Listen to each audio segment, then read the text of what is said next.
හරි.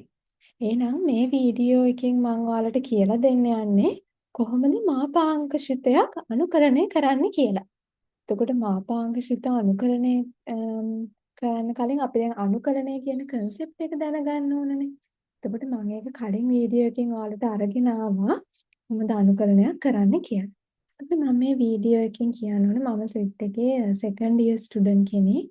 එතකොට මම මේ වීඩියෝ ටික කරන්නේ ඔයාලගේ ෆස්ට් ඉයර් ෆස්ට් සෙම් අංගල මල්ලට MC මොඩියුල් එක මැත්ස් මොඩියුල් එක ටාගට් කරලා තමයි ඔයාලගේ ෆයිනල්ස් ටාගට් කරලා පොඩි හෙල්ප් එකක් දෙන්න තමයි මේ වීඩියෝස් ටික කරන්නේ. එතකොට අපි ඉස්සෙල්ලම ගියොත් අපේ ගණන් දෙකක් මම ඩිස්කස් කරනවා ඔයාලට කොහොමද මාපාංක ශ්‍රිතයක් හරියටම අනුකරණය කරන්න කියලා. එතකොට මාපාංකයක් කියන්නේ මොකද්ද? දැන් මෙන්න මේ විදියට තමයි අපි මාපාංක ලකුණ දාන්නේ. දැන් අපි නිකම්ම ශ්‍රිතයක් ලියනවා නම් මෙහෙම 3x ධන 5 කියන්නේ මේක ශ්‍රිතයක්. එතකොට මේකට මෙන්න මේ වගේ ඉරි දෙකක් දැම්මොත් අපි ඒකට කියනවා මාපාංක ශ්‍රිතයක් කියලා. එතකොට මාපාංක ශ්‍රිතයක් දුන්නොත් අපි අනුකලනය කරද්දී අපේ පළවෙනි පියවර තමයි අපි මේ මාපාංක ශ්‍රිතය ධන ආකාරයෙන්ුයි ඍණ ආකාරයෙන්ුයි ලියා ගන්න ඕනේ. එතකොට x විශාලයි හෝ සමානයි බිඳුව නම් මේ විදියට 3x ධන 5 කියලා ලියා ගන්න. එතකොට x බිඳුවට වැඩිය කුඩායි නම් මෙන්න මේ විදිහට ඍණ වාරයක් 3x ධන 5 කියලා ලියා ගන්න. මේ විදිහට ලියාගෙන ඊට පස්සේ අපි කරන්නේ x වලට අගයක් හොයා ගන්නවා. එතකොට 3x ධන 5 බිඳුවට සමාන කරලා x වලට අගය ගන්නවා ඍණ 5 බෙදීම 3යි කියලා. ඊට පස්සේ අපි කරන්නේ මෙහෙම සංඛ්‍යා රේඛාවක් ඇඳගෙන ඍණ 5 බෙදීම 3 කියන එක ලියාගෙන ඍණ 5 බෙදීම 3ට වැඩිය අඩු සංඛ්‍යා සහ ඍණ 5 බෙදීම 3ට වැඩි සංඛ්‍යා කියලා මෙන්න මේ විදියට කොටස් දෙකකට සංඛ්‍යා රේඛාව බෙදා ගන්න. එතකොට එහෙම බෙදා ගනිද්දී අපි මෙතන ඍණ 5 බෙදීම 3 කියන එක අපිට ලියන්න පුළුවන් ඍණ 5 බෙදීම 3 කියන එකෙන් වම් පැත්තේ ඍණ සංඛ්‍යාත් ඍණ 5 බෙදීම 3ට දකුණු පැත්තෙන් ධන සංඛ්‍යාත් අපි ලියා ගන්නවා. එතකොට මම ඉස්සෙල්ලම කියවනේ ඔයාලට මෙහෙම ධන විදියටයි ඍණ විදියටයි ලියා ගන්න කියලා. එහෙනම් ඔයාලගේ ධන එකට අයිති වෙන්නේ 3x ධන 5 කියන එක. එතකොට ඍණ කොටසට අයිති වෙන්නේ ඍණ වාරයක් 3x ධන 5 කියන එක. එතකොට මෙන්න මේ විදියට අපිට ලියා ගන්න පුළුවන්. ඊට පස්සේ අපිට තියෙන්නේ මෙන්න මේක අනුකලනය කරන්න. එතකොට අනුකලනය කරද්දී අපි ඉස්සෙල්ලම කරන්නේ දැන් මේ ශ්‍රිතය අපිට දීලා තියෙන ඍණ දෙකේ ඉඳන් 1 දක්වානේ. අපිට ගානේ දීලා තියෙන්නේ ඍණ 1 ඉඳන් 2 දක්වා කියලා. 1 දක්වා කියලා. එතකොට අපි මෙතෙන්දි කරන්නේ ඉස්සෙල්ලාම ඍණ 2 ඉඳන් ඍණ 5 බෙදීම 3 දක්වා අනුකලනය ගන්න. හරිද? එතකොට ඍණ 5 බෙදීම 3 දක්වා ඉස්සෙල්ලාම අපි අනුකලනය ගත්තොත් අපිට පුළුවන් දැන් අපි ඉස්සෙල්ලාම මේ ඇතුලේ තියෙන ශ්‍රිතය අනුකලනය කරගෙන ඉන්නවා. එතකොට ඇතුලේ තියෙන ශ්‍රිතය තමා 3x වර්ග බෙදීම 2. එතකොට මේ x කියන එක අනුකලනය කරාම x වර්ග බෙදීම 2යිනේ. එතකොට මම ඒක තියරි එකේදී ඔයාලට කියලා දුන්නා. එතකොට 3x වර්ග බෙදීම 2 මේ 5 කියන එක අනුකලනය කරාම අපිට එනවා 5x කියලා. එතකොට මෙන්න මේකේ අපි සීමාව ගන්නවා අපි ඍණ 2 ඉඳන් ඍණ 5 බෙදීම 3ට වෙනකම්. එහෙනම් අපි ඒක මෙන්න මේ විදිහට ලියාගත්තා. එතකොට මෙතන පිට ඍණ ලකුණක් තියෙන නිසා අපි ඍණ ලකුණක් දාගන්නවා. මොකද අපි මේ ඍණ 3x ධන 5 කියන එකනේ අපි අනුකරණය කරන්නේ. එතකොට මේ විදිහට ලියාගන්න. ඊට පස්සේ අපිට තියෙන්නේ ඉස්සෙල්ලාම මේ උඩ තියෙන සංඛ්‍යාව. හැම වෙලාවෙම සීමාවේ ඉහළ සීමාව. ඉහළ සීමාව ඉස්සෙල්ලාම ආදේශ කරනවා. එහෙනම් අපි මේ අනුකලනය කරගත් එකට අපි x ට ආදේශ කරනවා ඍණ 5 බෙදීම 3. ඒතකොට ඍණ 5 බෙදීම 3 x ට ආදේශ කරාම අපිට ආන්සර් එක එනවා 25 බෙදීම 6යි කියලා. එතකොට අපිට x ට ඍණ 5 බෙදීම 3 ආදේශ කරාම 25 බෙදීම 6යි කියලා ආන්සර් එක ගන්න පුළුවන්. ඊට පස්සේ අපි යනවා මෙන්න මෙතන ඍණ 2ට. දැන් ඉහළ සීමාව ගත්තා. දැන් පහළ සීමාව. එතකොට මේක ඍණ 2. එතකොට ඍණ 2ට යද්දී අපිට ගන්න පුළුවන් 3 වාරයක් ඍණ දෙකේ වර්ගය. බෙදීම 2 ධන 5 වාරයක් ඍණ 2.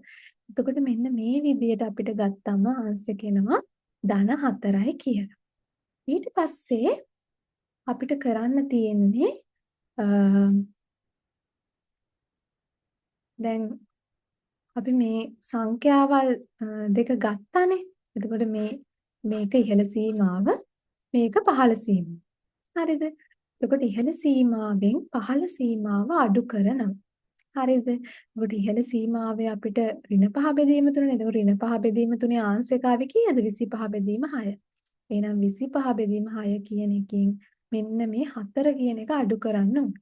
එතකොට අපිට ආංශික එනවා 6න් 1යි කියලා. එතකොට මෙන්න මෙහෙම තමයි අපි අපේ ඉහළ සීමාවෙන් පහළ සීමාව අඩු කරාම එන ආංශික 6න් 1. එතකොට ඒ තියෙන්නේ මෙන්න මේ කොටසට විතරයි. හරිද? ඍණ 2 සිට ඍණ 5 බෙදීම 3 දක්වා කොටසට විතරයි. දැන් අපි යනවා ඍණ 5 බෙදීම 3 සිට 1 දක්වා කොටසට. එතකොට ඍණ 5 බෙදීම 3 සිට 1 දක්වා. එහෙනම් අපිට තියෙන ශ්‍රිතය මොකද්ද? 3x ධන 5. ධන පැත්තනේ එතකොට ගන්න. එහෙනම් අපි 3x ධන 5 තමයි අනුකලනය කරන්න ඕනේ. එතකොට අපි මේක අනුකලනය කරද්දී අපිට පුළුවන් 3x කියන එක අනුකලනය කරන්න. උඩ 3x අනුකලනය කරද්දී 3x වර්ග බෙදීම 2 නේද? ඊළඟට 5 අනුකලනය කරද්දී 5x. එතකොට මේකේ සීමාව අපි දාගන්නවා ඍණ 5 බෙදීම 3 සිට 1 දක්වා කියලා. ඊට පස්සේ අපිට තියෙන්නේ ඉස්සෙල්ලම ඉහළ සීමාව ආදේශ කරනවා. x සමානයි 1. එතකොට අපි මේ x වලට 1 ආදේශ කරාම අපිට එනවා ආන්සර් එක 13 බෙදීම 2යි කියන. ඊට පස්සේ අපි පහළ සීමාව ආදේශ කරනවා. එතකොට පහළ සීමාව ආදේශ කරාම 3 වාරයක් ඍණ 5 බෙදීම 3 වර්ගය බෙදීම 2 ධන 5 වාරයක් ඍණ 5 බෙදීම 3. එතකොට මෙන්න මේක සුළු කරාම අපිට ආන්සර් එක ගන්න පුළුවන් 32 බෙදීම 3යි කියලා. හරිද? එතකොට අපිට මෙන්න මෙතන ඉඳන් මෙතෙන්ට වෙනකන් ආව ආන්සර් එක 6න් 1යි කියලා. ඊළඟට ඍණ 5 බෙදීම 3 සිට 1 දක්වා ආන්සර් එක ආව අපිට 32 බෙදීම 3යි කියලා. එහෙනම් අපිට මොකක්ද දැන් කරන්න තියෙන්නේ? මේ 6න් 1යි 32 බෙදීම 3යි එකතු කරන්න තමයි තියෙන්නේ. එහෙම එකතු කරද්දී අපිට ආන්සර් එක එනවා 65 බෙදීම 6යි කියලා. එහෙනම් මෙන්න මේ ශ්‍රිතය අනුකලනය කරාම අපිට එන ආන්සර් එක 65 බෙදීම 6යි. එතකොට මෙන්න මේ විදිහට ඔයාලට ඒක ලියා ගන්න පුළුවන්. ඊළඟට අපි තව ගානකට යමු. මේකත් පාස් පේපර් එකක තියෙන ගාන මම මේක ලියාගෙන තියෙනවා. එතකොට ඔයාලට තියෙන්නේ 2 සිට 3 දක්වා 2x ඍණ 5 කියන මාපාංක ශ්‍රිතය අනුකලනය කරන්න. එතකොට අපි මේකෙදි ඉස්සෙල්ලාම කරන්න ඕන දෙයක් තමයි අපි ඉස්සෙල්ලාම කරන්නේ මෙන්න මේ 2x ඍණ 5 කියන එක x විශාලයි බිඳුවයි x කුඩයි බිඳුවයි විදිහට මෙන්න මෙහෙම ලියා ගන්න. එතකොට මේකේ ධන සංඛ්‍යාවක් තියෙන්න පුළුවන්. ධන සංඛ්‍යාව පැත්ත 2x ඍණ 5 කියලා ලියා ගන්න පුළුවන්. ඊළඟට මෙතන ඍණ වාරයක් 2x ඍණ 5 කියලා මේකේ ඍණ කොටස අපිට ලියා ගන්න පුළුවන්. එතකොට අපි ඊළඟට සංඛ්‍යා රේඛාවක් ඇඳ ගන්නවා. අපි දැන් 2x ඍණ 5 කියන එක බිඳුවට සමාන කරලා x සමානයි 5 බෙදීම 2 කියලා ආන්සර් එක ගන්න. එහෙම අරගෙන අපි 5 බෙදීම 2 මෙන්න මේ විදිහට සංඛ්‍යා රේඛාවේ දාලා ඍණ පැත්ත මෙන්න මේ විදිහටයි ධන පැත්තේ දැන් මෙතන x විශාලයි හෝ සමානයි බිඳුවනේ. එතකොට මේ ධන පැත්තට එන්නේ මේ සමීකරණය. හරිද? එතකොට ඍණ පැත්තට එන්නේ මේ සමීකරණය. මෙන්න මෙහෙම තියාගන්න. දැන් අපිට තියෙන්නේ සීමාව 2 සිට 5 බෙදීම 2 දක්වා ගන්න. ඊළඟට 5 බෙදීම 2 සිට 3 දක්වා ගන්න. එතකොට මම මේක කෙටියෙන් ලියලා තියෙනවා එක පියවරකින් ඔයාලට. දැන් මම කලින් පියවරේ ඔයාලට එක්ස්ප්ලেইন කරන්නේ කොහොමද මේ එකින් එක ගන්න කියලා. ඒතර මම මේක එක පියවරකින් ඔයාලට ලියලා තියෙනවා 2 සිට 5 බෙදීම 2 දක්වා මෙන්න මේ ශ්‍රිතය අනුකරණය කරනවා. ඊට පස්සේ ඒකට එකතු කරනවා 5 බෙදීම 2 සිට 3 දක්වා අනුකරණය කරන්න මෙන්න මේ ශ්‍රිතය 2x ඍණ 5. ඊට පස්සේ මෙන්න මේ විදිහට අපි ලියාගත්තට පස්සේ අපිට අනුකලනයක් තමයි තියෙන්නේ. එතකොට 5යි මෙතන 5ක් එනවා ඍණ 2 වාරයක් x dx ධන මෙතන 2 පිටට ගත්තොත් අනුකල x එනවා ඊළඟට ඍණ 5 වාරයක් 1 dx කියලා එනවා. එතකොට මෙන්න මේ ශිතය අනුකලනය කරන්න ඕනේ මෙන්න මේ මුළු එක. එතකොට අනුකලනය කරද්දී මේ සීමාවල් හරියට දාගන්න 2 සිට 5 බෙදීම 2 දක්වා. ඊළඟට 2 සිට 5 බෙදීම 2ට. එතකොට මේ ශිතයනේ. දැන් මේ ශිතයටදී 5 බෙදීම 2 ඉඳන් 3ට තමයි යන්නේ. මොකද මේකේ අපේ සංඛ්‍යා රේඛාව මම කියවනේ මේ. 5 බෙදීම 2 ඉඳන් 3 දක්වා යන්නේ 2x ධන 5. එතකොට ඒ විදිහට දාගෙන මේකේ සීමාවල් ආදේශ කරාම අපිට ආන්සර් ගන්න පුළුවන් මේ දැන් මේ x ආදේශ කරනකොට මේ ඉහළ සීමාව ආදේශ කර අඩු කිරීම පහළ සීමාව. ළඟට අඩු කිරීම දෙවාරයක් ඉහළ සීමාව ආදේශ කර පහළ සීමාව. ඉහළ සීමාව ආදේශ කර අඩු කිරීම පහළ සීමාව. ඊළඟට මේකෙත් ඉහළ සීමාව 3යි පහළ සීමාව 5 බෙදීම 2යි.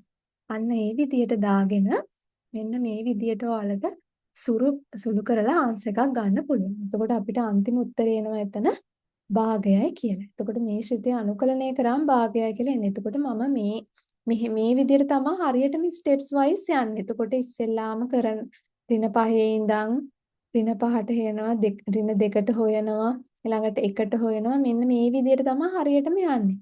මම මේ දෙවෙනි ගානේ කරේ ඒක කරන කෙටි ක්‍රමයක්. එතකොට මම හිතනවා ඔයාලට මම කිව්ව එක තේරෙන්නේ නැති කියලා. එතකොට මට කමෙන්ට් එකක් දාන්න ඔයාලට මේක තේරුණාද කොහොමද කියලා. එතකොට මාපාංග ශ්‍රිතයක් අනුකලනය කරන්නේ මෙන්න මේ විදියට.